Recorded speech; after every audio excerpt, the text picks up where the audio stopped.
Bienvenue sur les cours de Jean-Philippe pour le corrigé de l'épreuve de mathématiques du concours E3A MPI 2024 avec cette fonction continue dérivable impair dont la dérivée est positive, c'est une fonction croissante, l'équation de la tangente donnée par cette formule, la courbe, les asymptotes. Donc le tableau de variation montre qu'évidemment le sub de f de x est la limite de f de x, c'est-à-dire pi sur 2, parce que f est croissante. Donc n0 de f égale pi sur 2. Cette fonction-là est dérivable, et sa dérivée, ça va être ça. Et donc dans ce cas-là, sur R étoile comme 1 sur t est dérivable, ça va être dérivable. Et donc la dérivée va être égale à ça. Je vous laisse vérifier, on utilise ça. Donc ça fait 0, donc elle est constante sur chacun des deux intervalles. Et comme la limite est égale à pi sur 2 en plus l'infini, et bien sûr cet intervalle-là va être égal à pi sur 2. Puis comme sur l'autre elle est égale à moins pi sur 2, et bien elle sera égale à moins pi sur 2. Alors, ici la fonction gx, elle est continue parce que t donne xt continu, t donne f de t donne 1 sur 1 plus t2 c'est continu. De plus, ça c'est inférieur ou égal à pi sur 2, f de t à n0 f de f, et donc gx de t en valeur absolue est inférieur ou égal à ça. Et alors cette fonction-là, elle est plus petite que ça sur 1 plus l'infini, donc intégrable, et sur 1 plus l'infini, sur 0,1, intégrable sur 1 plus l'infini, et gx est continu intégrable sur 0,1, continu donc intégrable sur 0,1, et donc finalement gx est bien intégrable sur R+. On note phi, cette fonction-là, pour t fixé, ça c'est évidemment continu, parce que ça c'est continu. Pour x fixé, gxt est continu, et puis par ailleurs, valeur absolue de phi de xt est inférieur ou égal à pi sur 2, n0, pourquoi là c'est pas très clair, c'est n0 de f multiplié par 1 sur 1 plus t2. Alors, ça c'est intégrable sur 0 plus l'infini, d'accord? Donc de multiplier, ça ne change rien. Et donc d'après le théorème de continuité des intégrales à paramètres, puisque là j'ai trouvé une fonction qui dépend que de t, et qui est intégrale, je peux en déduire que cette fonction-là est continue. Voilà. Par ailleurs, la valeur absolue de psi de f, ça va être inférieur ou égal à ça. Donc inférieur ou égal à ça. Donc ça, c'est une constante que je sors de l'intégrale. J'intègre ça par du arc tangente t qui vaut pi sur 2 fois pi sur 2, pi 2 sur 4 multiplié par n0 de f. Donc ça, c'est inférieur ou égal à ça. Donc ça prouve bien que psi de f est borné, et comme elle était continue, on en déduit que psi de f appartient à E. 6,3, psi f de moins x, ça c'est... On utilise le fait qu'arc tangente est impair, et donc c'est évident. La question 7, la linéarité, ça provient de la linéarité de l'intégrale, c'est évident aussi. La question 8, on considère donc cette fonction-là. Si on fixe x, cette fonction-là est intégrable sur R+, on l'a déjà vu. Et si on fixe t, et pour x positif, cette fonction-là est dérivable, et sa dérivée est égale à ça. Et elle est continue. Alors maintenant, je vais fixer A positif, je vais prendre x appartenant à A plus l'infini, je vais prendre t positif, et je dis que l'on a évidemment ça. D'accord? Alors ça, c'est une fonction qui dépend que de t. Voilà.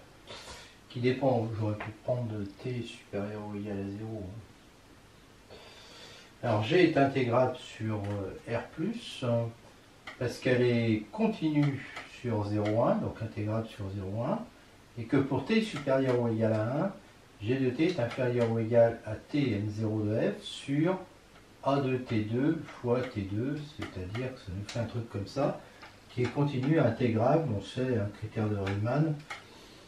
Donc, on peut en déduire que psi de f est dérivable de classe C1 sur tout intervalle A fermé plus l'infini, d'après le théorème de dérivation des fonctions à paramètres. Et ceci, quel que soit A positif. Donc, ça veut dire que psi de f est C1 sur 0 plus l'infini. Alors, question 9, bon, c'est du cours, ça, convergence uniforme de fonctions continues, donc f est continue. 9.2, bah, c'est du cours aussi, hein, quand les fonctions continues sont bornées et qu'il y a une convergence uniforme, à l'arrivée on a une fonction bornée. Mais on peut le redémontrer en disant qu'à partir d'un certain rang, on a ça quel que soit x, on prend petit n égale grand N, et à ce moment-là, ça nous fait ça quel que soit x, et donc la valeur absolue de f de x est inférieure ou égale à la valeur absolue de f de x moins hn de x, plus voilà. Donc ça c'est inférieur ou égal à 1, plus ça qui est inférieur ou égal à n0 de hn, quel que soit x. Donc on voit que f est borné, et comme f était déjà continu, on en déduit que f appartient à E. Question 10.1, g égale psi de f0 fois... Alors f0 c'est la fonction constante, continue, bornée. Sa norme est égale à 1 et quel que soit x appartenant à R+, g de x est égal à ça. Si je prends hn qui a t appartenant à R+, associé à arc tangent nt sur 1 plus t au carré plus t fixe. Pour t fixé, hn de t converge simplement vers pi sur 2 sur 1 plus t2. Hein, quand n tend vers plus l'infini, nt tend vers plus l'infini. D'accord ? Donc, hn, alors, quand t est positif, quand t est supérieur à 0. Donc les hn sont continues, sont intégrables sur R+, parce que hn de t est inférieur ou égal à f de t qui est continue positive intégrable sur R+, ça on l'a déjà vu. Donc d'après le théorème de convergence limitée, on a limite de, quand n tend vers plus l'infini de cette intégrale qui est égale à celle-là. Et donc ça nous fait pi sur 2 arc tangent t entre 0 et pi sur 2, ce qui nous fait pi sur 2 fois pi sur 2 égale pi 2 sur 4. Donc quel que soit epsilon positif, il existe n, tel qu'à partir un rang à partir duquel on a ça, ce qui implique que l'on a ça. Et si je prends x supérieur ou égal à n, comme l'arctangente est croissante, ça nous fait ça. D'accord? Donc ça me fait que pi 4, pi 2 sur 4 moins epsilon va être inférieur ou égal à ça, qui est inférieur ou égal à ça, qui est inférieur ou égal à pi sur 2 sur ce truc-là, qui est égal à pi 2 sur 4. Donc en fait, pour x supérieur ou égal à n, j'ai ça. Donc la limite, quand x tend vers plus l'infini de g de x est égal à pi 2 sur 4. Bon, ça a déjà été vu. 10.3. Alors on peut essayer des changements de variables du genre u égale tx, mais on voit que ça mène nulle part. En fait, on peut même en essayer plusieurs. Et en fait, ce qui va marcher, c'est u égale 1 sur t, qui est c1 sur 0 plus infini, bijective car décroissante. Et si j'appelle i de x cette intégrale, ça nous fait ça, le changement de variable. Comme celle-là converge, on est sûr que l'autre va converger. Ce qui est facile du reste à vérifier, que celle-là converge. Et donc, ça nous donne ça. Et si bien que quand je vais additionner les deux, ça nous fera ça. Et là, j'utilise le fait que ça plus ça, on est avec des tx positifs, ça nous fait pi sur 2. Et donc, j'ai à intégrer ça, ce qui me fait encore pi 2 sur 4. 10.4.1, bon voilà, c'est une décomposition classique. Donc, je multiplie par 1 plus x2t des deux côtés, donc ça supprime celui-là, et je remplace t par moins 1 sur x2, et j'obtiens facilement a égale x2 sur x2 moins 1. Puis pour l'autre, je fais pareil, je multiplie par 1 plus t, puis je remplace t par moins 1. Donc ici, ça nous fera 1 sur 1 moins x2. Et donc, quand je remplace A par ça et B par ça, j'obtiens facilement ça. 10.4.2, on a vu ça pour x supérieur à 0. Alors pour x différent de 1, la décomposition fait qu'on a ça. Et ça, évidemment, ça s'intègre comme ça. Et on peut l'écrire comme ça. Et donc, en plus l'infini, c'est les termes prépondérants qui l'emportent. Donc, ça va correspondre à ln de x2. D'accord. Et puis en 0, on se retrouve avec du ln de 1 qui fait 0. Donc, ça fait 2 ln de x sur 2 x2 moins 1. Donc, ça fait ça pour x supérieur à 0, x différent de 1. 10.4.3. G est de classe C1, donc G' est continu en 1. Donc G' de 1, c'est la limite de ce truc-là quand x tend vers 1. Donc c'est la limite de ça. Donc il y en a un qui tend vers 0, puis l'autre, là, c'est une formule bien connue. Et donc, en fait, la G' de 1 va être égale à 1,5. Donc on a G' de... Voilà, G' de x est donné comme ça. 10.5, pour x compris entre 0 et 1, ln de x est négatif, il fait x2 moins 1 aussi, donc G' est positif, pour x supérieur à 1, c'est pareil, enfin G' de 1 est égal à 1,5 positif. Donc G va être croissant, G de 0, lui, il est évidemment égal à 0, et la limite de G en plus l'infini, c'est pi2 sur 4. Donc on a ce tableau de variation entre 0 et plus l'infini, et comme f est un pair, G va donc être croissante sur R, et on aura ce tableau de variation que je termine parce que c'est pas très joli et donc qui fait ça. Voilà.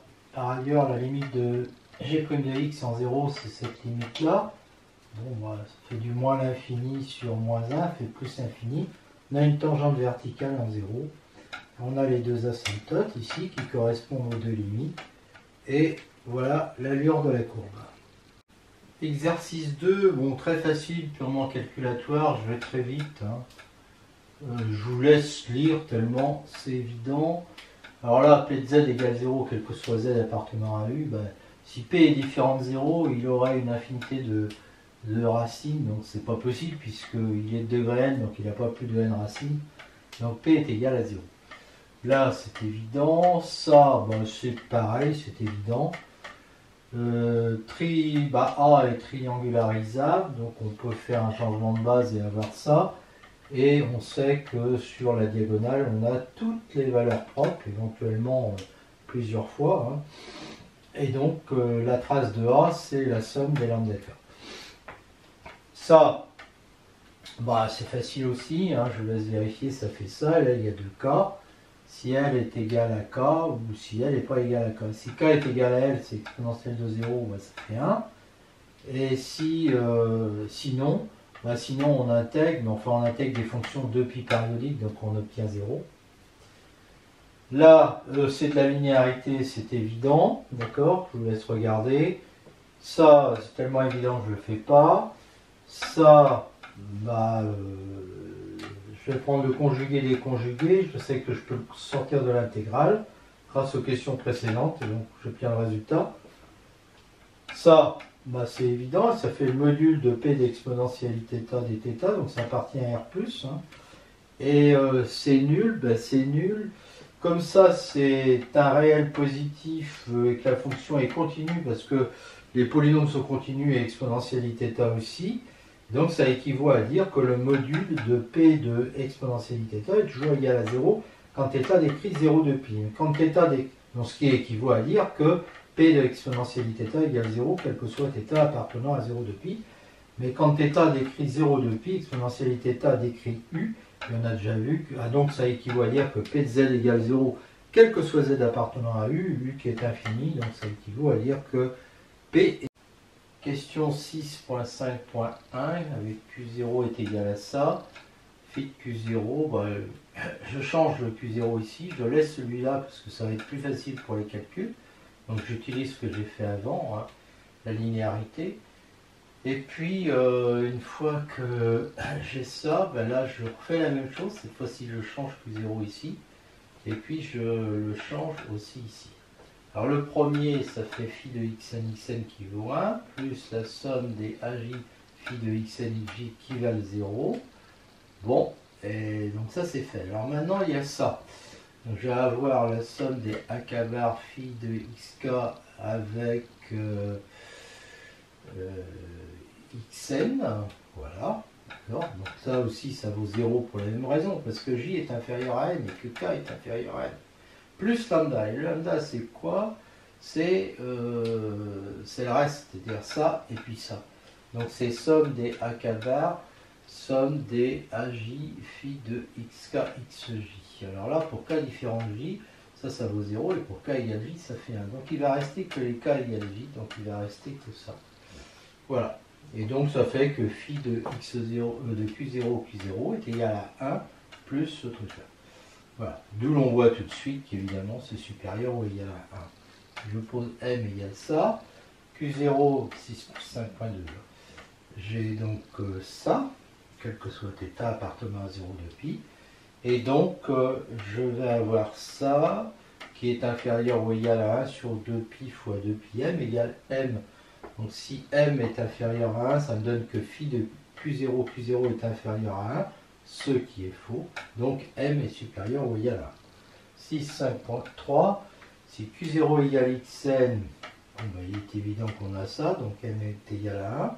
Et si m est égal à 1, alors q de phi de q0, qui est inférieur ou égal à m, est inférieur ou égal à 1. Mais en même temps, il est supérieur ou égal à 1, donc il est égal à 1.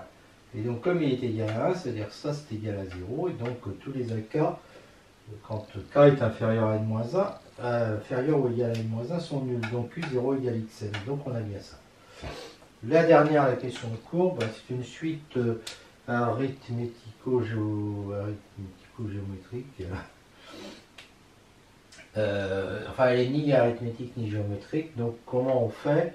On cherche un point fixe, d'accord? On le trouve parce que A est différent de 1.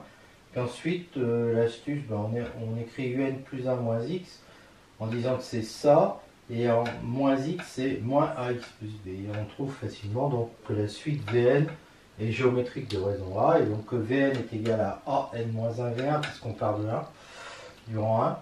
Et donc un moins x est égal à an-1 facteur de u1 moins x, ce qui nous donne cette formule. Alors si ça vaut b moins, si u1 est égal à b sur 1 moins a, il est clair que tous les un sont égaux à b sur 1 moins a, donc la suite est constante, donc convergente de limite b sur 1 moins a. Sinon, bah, si valeur absolue de a est inférieure à 1, ça tend vers 0, et donc la suite tend vers b sur 1 moins a, elle est convergente. Si la valeur absolue de a est supérieure à 1, ou si a est égal à moins 1, dans les deux cas, a puissance n-1 est divergente, multipliée par un truc qui est non nul, parce qu'on est dans le cas, voilà, dans le cas où c'est pas égal, hein. Eh bien ça fait une suite divergente, plus b une constante, ça fait une suite qui est divergente. Alors petit 2, on a grand N case, petit n boule. Tn, c'est le nombre de classes non vides après n lancées. Problème, une case peut-elle recevoir plusieurs boules? Ben, ça, c'est pas écrit dans l'énoncé. Mais vu les questions qui suivent, on va dire que c'est le cas. Donc, je suppose que chaque case peut recevoir plusieurs boules. Tn peut prendre les valeurs 1 jusqu'à petit n, si n est inférieur à grand N. Et sinon, bah, il peut prendre ces valeurs-là si n est supérieur ou égal à grand N. Petit 3, alors T1, une case non vide après un lancer, bah, ça c'est toujours vrai. Donc T1 égale 1 est l'événement certain. Et donc, voilà, PT1 égale 1 égale 1. Donc l'ensemble des valeurs prises, si vous voulez, c'est T1 de oméga qui est égal à l'ensemble 1, et on a ça. Alors T2, il y a deux lancers, il peut prendre deux valeurs 1 et 2, donc T2 de oméga, ça serait l'ensemble 1, 2. T2 est égal à 1 si la deuxième boule tombe dans la case où est tombée la première, donc il y a une chance sur n. Et T2 est égal à 2 sinon, et donc ça va faire ça. 4, n supérieur ou égal à 2, la deuxième, la troisième, la énième boule tombe dans la même case que la première, donc pour avoir Tn égale 1. Donc Ptn égale 1, c'est 1 sur n à la puissance n-1. Pour Tn égale 2, bah on va d'abord remarquer qu'il y a deux parmi grand N possibilités de choisir les deux cases. Et une fois qu'elles sont fixées, il y a quoi? Il peut y avoir k boules dans la première et n-k dans l'autre. K boules dans la première, n-k dans la deuxième. D'accord? Et k, lui, il varie entre 1 et n-1. Et puis, il y a toujours ces deux parmi grand N possibilités. Bon, ça fait 1 sur n à la puissance petit n. Et comme il y en a n-1, bah, je vais obtenir ça. n-1 sur 2. Attention, c'est pas le même n. Enfin, petit 5, Tn égale n. Alors, Tn égale n. Alors, si n est inférieur ou égal à n, la première boule tombe dans C1. La deuxième ne doit pas tomber dans C1. Donc, il y a ça comme possibilité. n-1, possibilité sur n. La troisième ne doit pas tomber dans une autre. Donc, ça va être n-2 sur n, etc. etc. Donc, la deuxième boule, la troisième boule, puis à la fin, n-n plus 1 sur n. Et donc, ça fait quoi ça? Ça fait n-1 jusqu'à n moins petit n plus 1, d'accord, sur n à la puissance n-1. Bon, après, on peut améliorer en faisant des factoriels, en utilisant la notation factorielle et puis la notation n parmi n, ou n-1. Bon, je ne le fais pas ici, je laisse comme ça. Si n est supérieur à grand N, bah, Tn égale à n qui va être supérieur au nombre de cases disponibles, bah, c'est impossible. Donc P de Tn égale n va être égal à 0.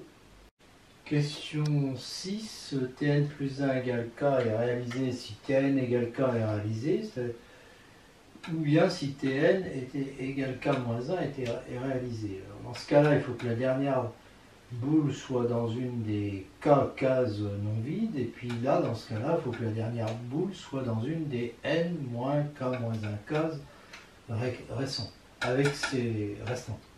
avec ces conditions-là.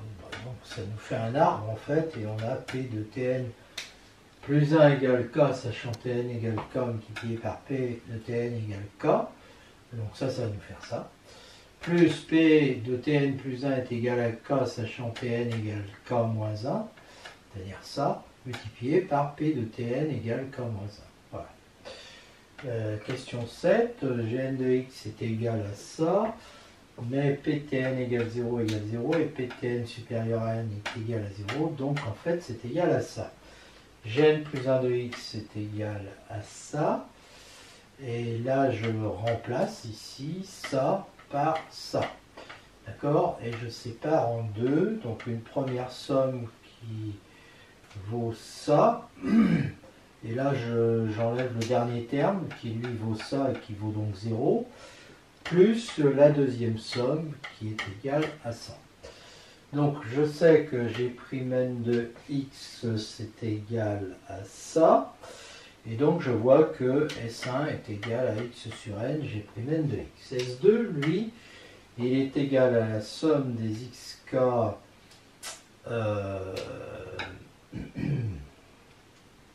alors là, le n, là, je sépare en deux cette fraction. Donc ça fait 1 moins k plus 1 sur n. D'accord? Donc ça me fait ça, moins ça. D'accord? Moins k moins 1 sur n. Alors ça nous... Oui, moins, parenthèse, k moins 1 sur n. Et donc ça nous fait ça, moins somme des k. Là je change les indices. Donc je vais passer de 0 à n fois ça. Mais Ptn est égal à 0, Tn égale 0 est égal à 0, et donc j'obtiens x fois la somme de 1 à n, puis j'enlève le terme en 0, x des sommes des xk P de Tn égale K, moins la somme des K sur N, xk plus 1, Ptn égale K pour 2 à N. Donc ça fait x Gn de x moins x S1. Donc x Gn de x moins x, alors le G moins x S1, et ça j'avais démontré que c'était ça. Donc ça fait moins x2 sur N, G'N de x. Donc finalement Gn plus 1 de x, ça nous fait S1 qui est égal à ça, et là je viens de rajouter ça. D'accord? Donc j'obtiens bien ça. Voilà, l'espérance c'est G' en 1. Et donc G'N, alors je dérive cette expression ici. Donc 1 moins 2x sur n, G'N plus x moins x2 sur n, G seconde n plus x Gn, alors je suis perdu là, je dérive ça, donc ça fait plus Gn plus x G'N. Oui, alors je peux dériver, hein, les fonctions Gn sont C infini. Et donc, qu'est-ce que j'obtiens en 1? Eh bien, en 1, ici, ça me fait moins 1 sur n G'N de 1. Là, ça fait 0. Là, ça fait Gn de 1 plus 1 G'N de 1. Le G'N de 1, il est facteur de 1 moins 1 sur n. Et puis l'autre, le Gn de 1, bah, le Gn de 1, on sait que ça fait 1 hein, tout le temps. Hein. Mais si vous voulez, on le retrouve ici. Hein. C'est la somme des Ptn est égale à K, donc ça fait 1. Parce que celle en 0, il vaut 0. Et donc, Etn plus 1, parce que c'est ça. Hein. Ça, c'est Etn plus 1. Et puis ça, c'est Etn est égal à 1 moins 1 sur n. Etn plus 1. Question 7. Etn plus 1 et donc est égal à ça. A est bien différent de 1. Là, on a B égale 1. Bon, on a vu grâce aux questions précédentes que Etn est égal à ça. Donc, comme ET1, c'est PT1 égale 1, c'est 1, on a Etn qui est égal à ça. Voilà. Donc, le A est entre 0 et 1. Et donc, la limite de ça à la puissance n-1, je me suis trompé, est égale à 0. Donc, la limite de Etn est égale à n. Bon, quand n est grand, en fait, toutes les cases finissent par être occupées, ce qui paraît logique.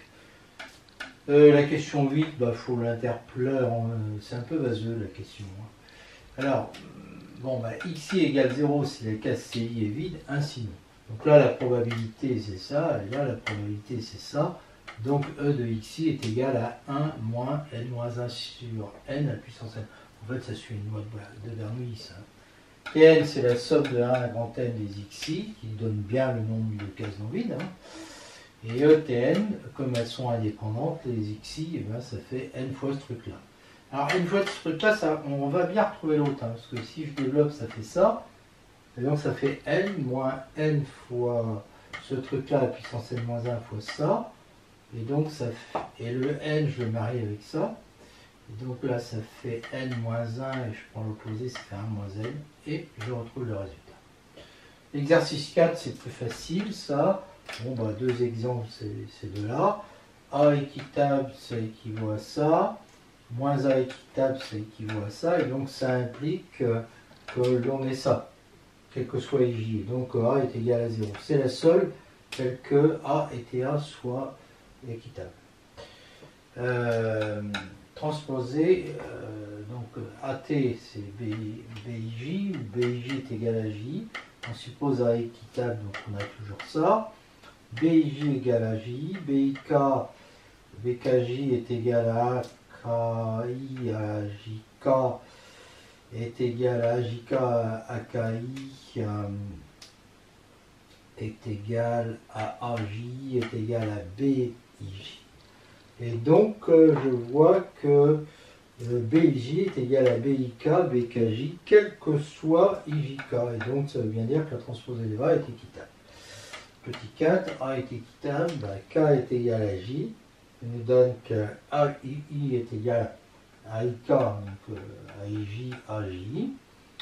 Et donc, si là K est égal à I, AJI, je vais l'écrire AJJ, pardon, c'est AJI, AIK. Et donc, ça fait AII, et donc je viens de démontrer que AII égale AJJ, quel que soit IJ. Petit 5, si A est non nul, il y a un AIJ qui est différent de 0, il va être égal à AII, AIJ, en prenant K égale I, donc AIJ facteur de ça égale 0, et donc comme lui est non nul, c'est l'autre qui est nul, donc AII est égal à 0. J'ai trouvé que AII est égal à 1, pardon. Et bien, comme je sais que tous les AJJ sont égaux à AI, enfin les AKK vont être égaux à AI, donc vont être égaux à 1. AB sont équitables non nuls, c'est la question 6, donc AKK égale BKK est égal à 1, quel que soit K. Donc AKK plus BKK est égal à 2, qui est différent de 1, ça veut dire deux choses, ça, c'est que A plus B est différent de 0, et que A plus B n'est pas équitable. Petit 7, A est équitable non nul. On a ça, donc on a ça, quel que soit IJ, donc AIJ n'est jamais égal à 0. Donc en fait, les coefficients d'une matrice équitable sont tous non nuls. AIJ est égal à AI1, question 8 fois A1J, donc AI est égal à AI1 fois 1 sur AJ1, car A1J fois AJ1 est égal à 1. 9, 1, les coordonnées de la colonne C1 sont ça, donc tous non nuls. Hein. Les coordonnées de CJ, c'est ça. Mais comme on a ça, on obtient que CJ est égal à 1 sur AJ1, C1, autrement dit, toutes les colonnes sont collinaires. Donc le rang est inférieur ou égal à 1. Mais comme la colonne 1 est différente de 0, le rang n'est pas égal à 0, donc le rang de A est égal à 1. 9.2, A carré est égal à B. Bon, ce PJ est donné par cette formule-là. Et là, je vous laisse vérifier que ça fait ça. Et ça fait NAIJ, quel que soit IJ, donc A2 est égal à NA. 9.3, P de A égale 0, le polynôme P, c'est x2 moins nx, hein, puisque A2 moins NA est égal à 0. Et donc, ça fait x facteur de x moins n, qui est un polynôme scindé à racine simple, donc A est diagonalisable. On examine si lambda est une valeur propre, oui, lambda égale 0, c'est une valeur propre, puisque le rang de A est égal à 1 et que A est de dimension supérieure ou égale à 2. Donc le rang de A est égal à 1, ça veut dire que la dimension du noyau de A est égale à n-1. Donc 0 est une valeur propre d'ordre n-1, donc n va être une valeur propre d'ordre 1.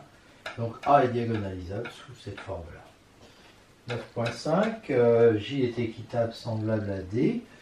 D'accord, et A est semblable à D aussi, donc par relation de transitivité, A est semblable à J. Donc ça fait déjà que J était équitable. 10, A est symétrique, donc AIJ est égal à JI, quel que soit IJ. D'accord, donc comme AJ est égal, parce qu'on sait qu'elle elle est équitable. Donc ça équivaut donc ça à dire ça et donc à dire ça. Et ça équivaut bien à dire ça. Donc on a l'équivalence. 11. A est équitable différent de 0 symétrique et CJ est égal à ça. D'accord? Donc c'est parfaitement déterminé par les coefficients de la colonne C1. Mais il y en a un qui est fixé là-dedans. Et pour les autres, il y a deux choix possibles, c'est plus 1 ou moins 1. Donc en fait, il y a 2 puissance n-1 possibilités pour la colonne 1. Une fois qu'elle est choisie, la colonne 1, les autres sont déterminés. Donc il y a 2 puissance n-1 possibilités pour A, d'accord, au plus.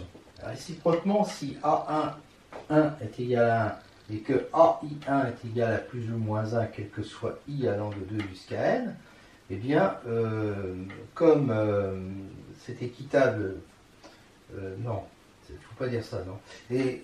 Et avec cette condition-là, alors j'ai AIK fois AKJ qui est égal, et là je remplace AIK par ça, grâce à ça, AKJ par ça, grâce à ça, et j'obtiens que ça fait AIJ, car CJ est égal à 1 sur AJ1 C1. Donc j'obtiens que A est équitable non nul. D'accord, puisque A1 est égal à 1. Donc elle est symétrique, puisque AIJ est égal à plus ou moins 1. Alors pourquoi est-ce que AIJ est égal à plus ou moins 1 ? Parce que les coefficients de C1 sont plus ou moins 1, et comme les coefficients des autres sont déterminés par cette formule-là, ça fait des plus ou moins 1 divisé par des plus ou moins 1, donc j'obtiens bien des plus ou moins 1. D'accord ? Donc j'obtiens bien que de cette façon une matrice équitable, symétrique. Donc je vois que le cardinal de l'ensemble des matrices équitables non nulles symétriques est 2 puissance n-1. On arrive à la fin du devoir. A est équitable non nul, parce que moins ça. Donc AI est égal à 1 quel que soit I. AI1 est différent de 0 et on a ça. Réciproquement, si on a ces trois conditions, alors CK est égal à 1 sur AK1C1 et CJ est égal à 1 sur AJ1C1. Donc on va avoir AIK fois AKJ, c'est quelque chose que j'ai déjà fait précédemment. D'ailleurs, j'aurais mérité une question intermédiaire, mais enfin passons. Est égal à ça fois ça est égal à ça. Donc A est équitable. Donc en fait, l'ensemble des matrices équitables, c'est l'ensemble des matrices vérifiant les trois cas. Je pense que ça aurait dû être mis dans l'énoncé.